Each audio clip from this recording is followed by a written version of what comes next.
السلام علیکم ورحمۃ اللہ وبرکاتہ۔ لو جی ناظرین، آج جو میرا موضوع جو ٹاپک ہے وہ جی پیٹ کی گیس کے بارے میں۔ پیٹ کی گیس بنتی کیوں ہے؟ سب سے بڑی جو مین ریزن ہے وہ ہمارے کھانے کی روٹین ہے،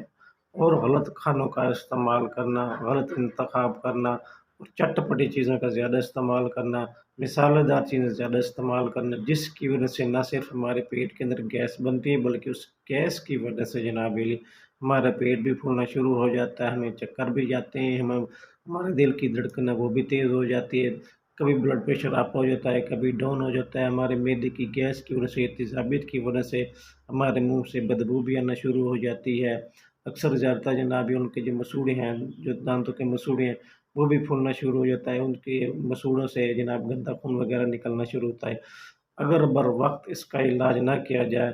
تو یہ آپ لوگوں کے لیے انتہائی غمگین علامت بھی بن سکتی ہے، مزمن مرض بھی بن سکتی ہے، جس کی وجہ سے انسان کو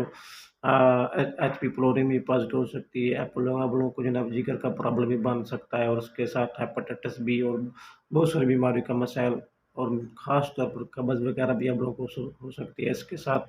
قبض ہونے کی وجہ سے آپ کو اکثر زیادہ تر آپ لوگوں نے سنا ہوگا، قبض کی وجہ سے انسان کو بواسیر ہوتی ہے۔ اس کا بہترین حل اور آسان حل وہ ہے ہومیوپیتھک ٹریٹمنٹ۔ بہترین ہے، مثل میڈیسن ہے، اس کو کوئی سائیڈ ایفیکٹ ہے، اس کو استعمال کرنا چاہیے۔ سب سے پہلے جو اس کو گیس کو ختم کرنے کے لیے جو میڈیسن ہے وہ ہے، یہ ہمارے پاس ہے نکس ویمی کا ہومیوپیتھک میڈیسن ہے۔ دوسری میڈیسن ہے ہمارے پاس ہے چائنا۔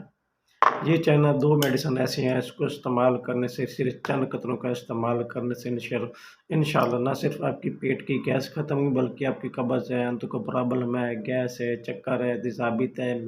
جلن ہے، ان ساری بیماری سے انشاءاللہ آپ لوگوں کو نجات مل جائے۔ آپ نے جناب علی نکس ویمی پر تقریباً تھوڑے سے پانی میں 10 قطرے صبح شام آپ نے استعمال کرنے، اور ساتھ اس کے جناب علی چائنا ہومیوپیتھک جو میڈیسن ہے 200 کی طاقت آپ لینی ہے، وہ بھی آپ نے اس کو صبح شام استعمال کرنا ہے، 10 قطرے تھوڑے سے پانی میں 1 مہینے کے لیے استعمال کریں، انشاءاللہ آپ کا جو پیٹ ہے وہ بھی اندر چلے گا، جو گیس ہے وہ بھی انشاءاللہ ختم ہو جائے گا۔